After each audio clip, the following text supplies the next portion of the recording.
Om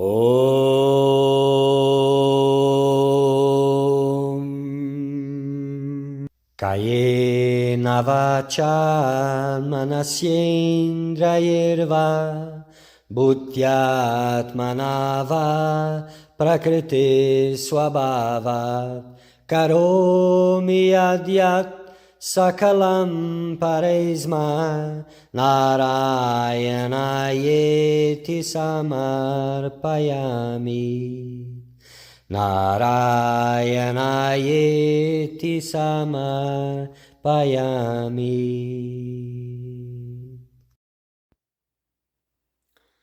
Dear Seeker of Truth, welcome.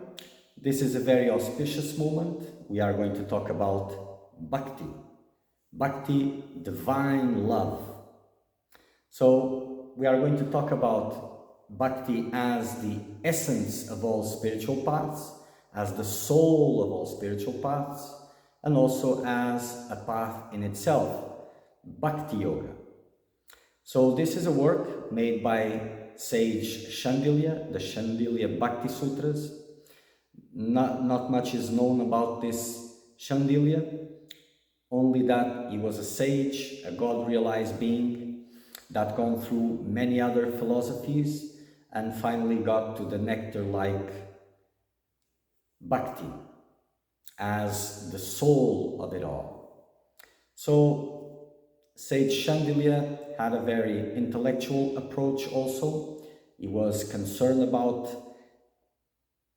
getting from the different authorities, the different scriptures, the validity, the importance of Bhakti as a spiritual path. So he gathered that all and shared it. So may you all find divine love in your hearts. May you all be blessed by this auspiciousness. May you all find God.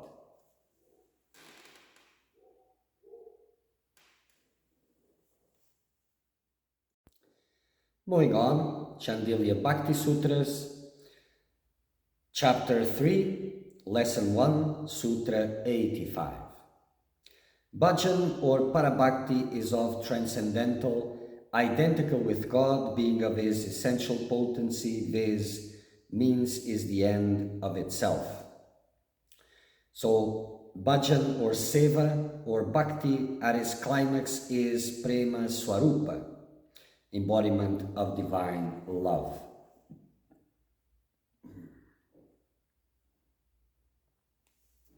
Sutra 86.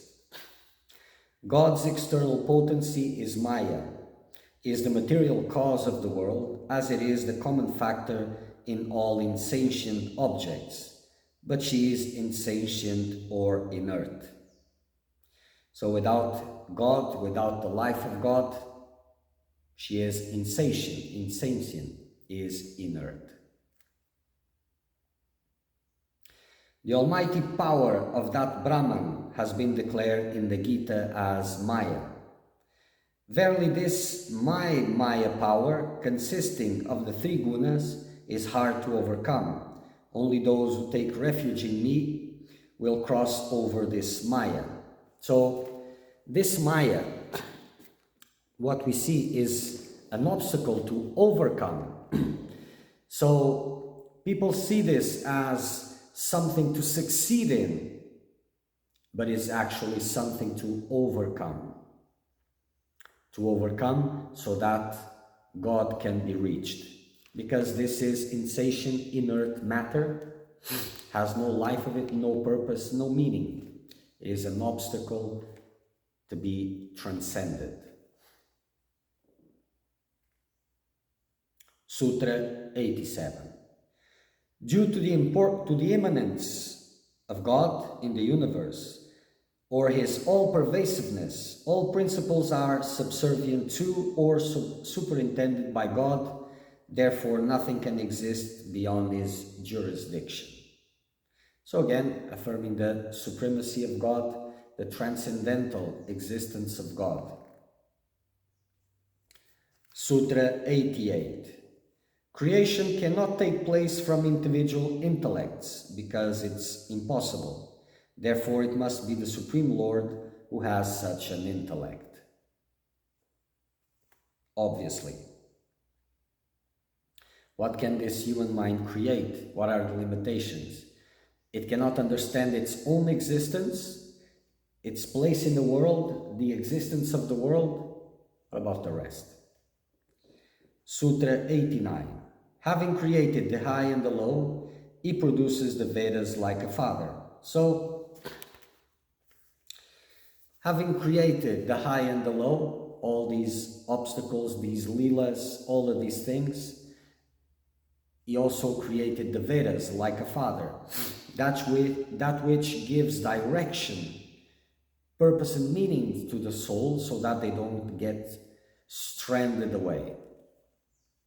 So having created the high and the low, according to their merits and demerits, this Lord, for their welfare, created the Vedas, the repository of knowledge, from which all, independently in what state they find themselves, they can find their path to God again.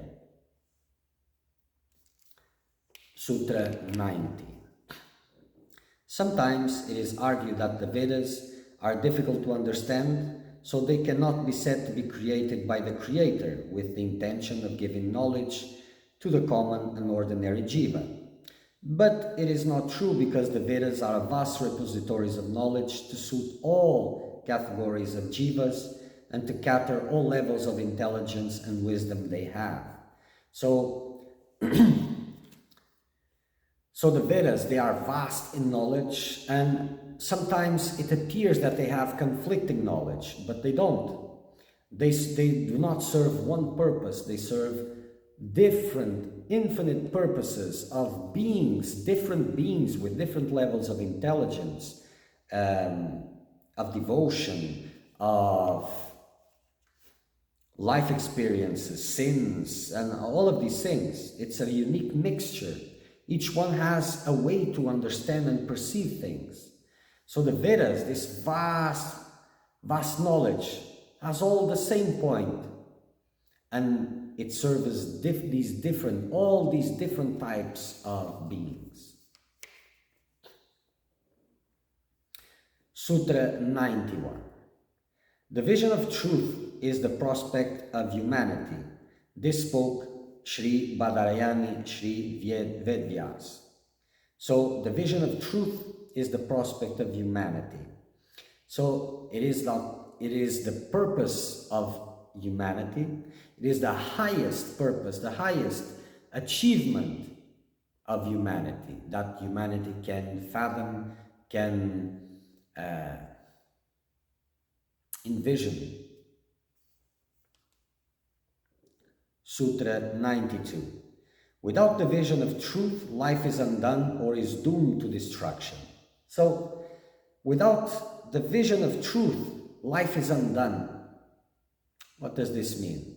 It means that it didn't fulfill its purpose. Its purpose is the vision of truth, the vision of God communion. So this is the purpose. So without the vision of truth, life is undone or doomed to destruction, of course, because when it is not in the path to God, it is in the path away from God, and that is its destruction.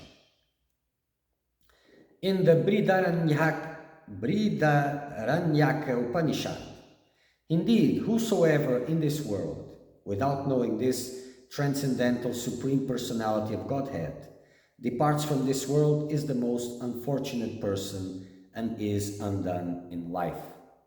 So the one who departs this world without knowing God is the most unfortunate person, and his life is undone. It has not been done, has not fulfilled his highest duty.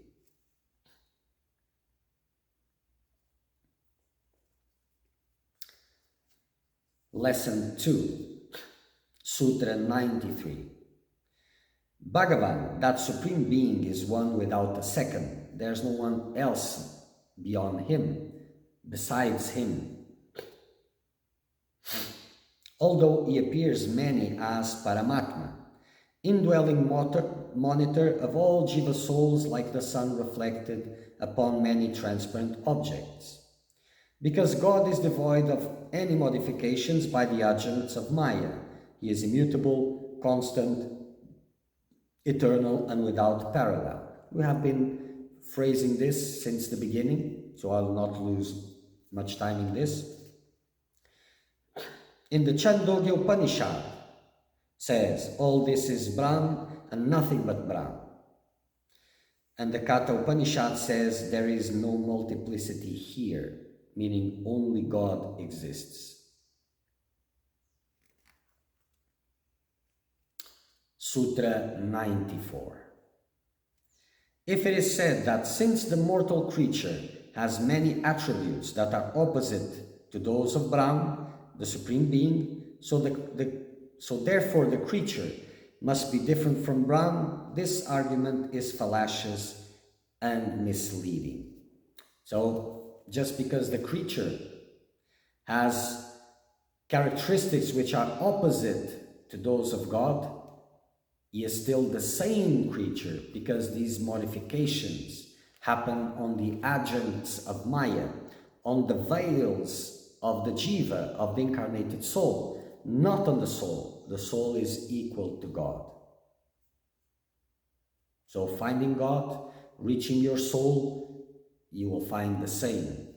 It is the limitations, all these anti-God, they are on the veils, on the layers of ignorance around the soul, not in the soul.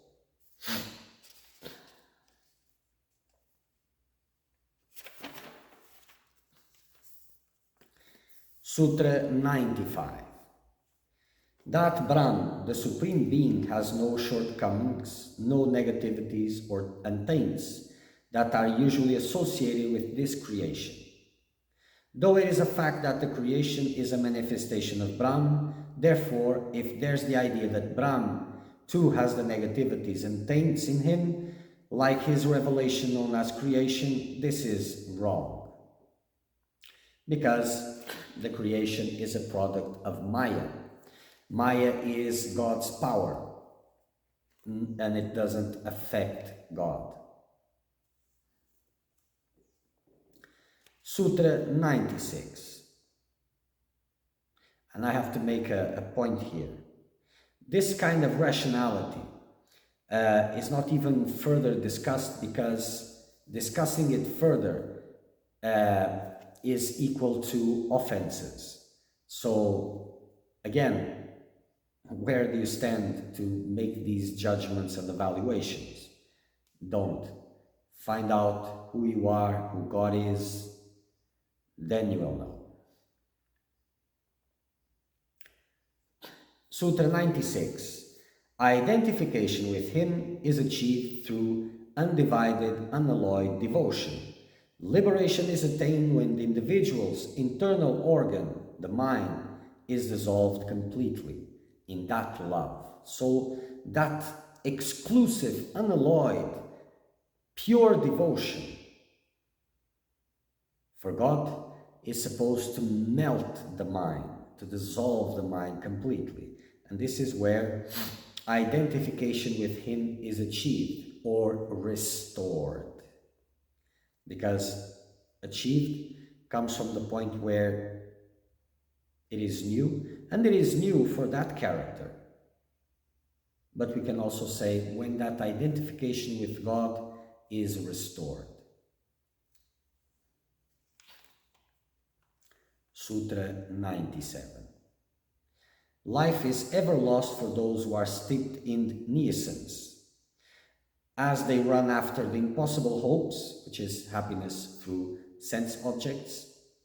But the devotees eternally live in bliss. Devotees, those who have dedicated themselves completely to God, have purified themselves and achieved God realization. Sutra 98. This is very good. It is not due to lack of philosophical knowledge, but devoid of unalloyed devotion to God that causes the cycling of life of transmigration. So it's not about absence of knowledge of God.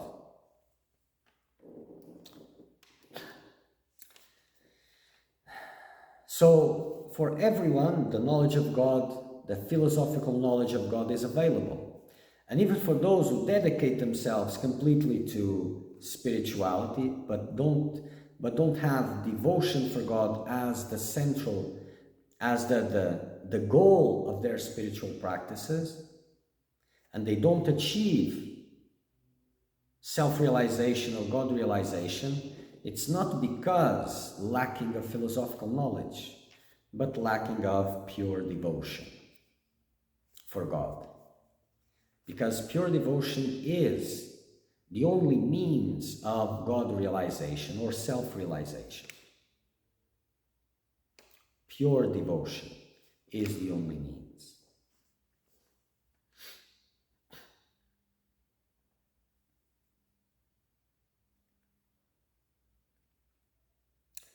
Sutra 99. Like Rudra, these individual souls, Rudra, Shiva, these individual souls have 3 eyes due to the division of the means of knowledge into verbal testimony, inference, and sense perception. We will go by one. So by inference or drawing a conclusion from available evidence or knowledge of anything, by deducing the truth of something intelligently. So by analytical processes. By seeing the concerned thing in the physical form to know about its truth, by actually employing the sense organs of perception to know about anything. These 3 tools help the jiva to see the truth and separate it from the falsehood. Similarly, one method is that he studies the scriptures and has faith in their words. The second method is that he makes intelligent deductions based on analytical analysis of available knowledge. And the wise person would employ all 3 methods with what he has available in the outer world of knowledge and his inner world of perception and vision, fruit of the study of its own illusion. This is very important. Using these 3 methods: inference, sense perception, verbal testimony. So, with what he has available in the outer world, the scriptures, testimonies of others, and all these things, and his inner world of perception and vision, fruit of the study of its own illusion. Without the study of its own illusion, it's very difficult or practically impossible to transcend illusion, to purify devotion, because you are your biggest obstacle and you're always deluding yourself. So without understanding the mechanics of your own illusion, and this is by observation, intimate, close observation, as the phenomenons arise, without this vision, cannot be done. So this has to be coupled in the spiritual path, in the spiritual work. Sutra 100. The birth and death of a jiva soul is due to the adjunct of Maya and cycling of life of transmigration as per a result of one's own karma. So one's own karma desires binds us to the transmigration cycle. The journey ends in a dancing field of brilliant and eternal spring, sweet-scented love and abounding peace. Back to God and back to home, and attain the abode of eternal peace. May you all find liberation through these words. This concludes the Shandilya Bhakti Sutras. May all of you get the taste of that final, ultimate Parabhakti in your hearts.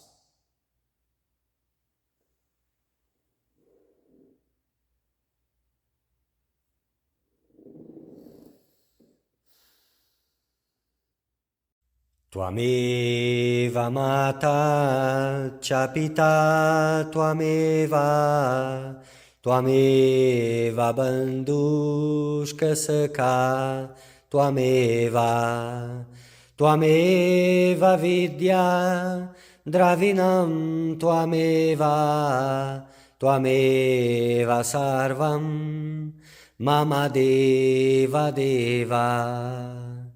Tvameva Sarvam, Mama Deva Deva.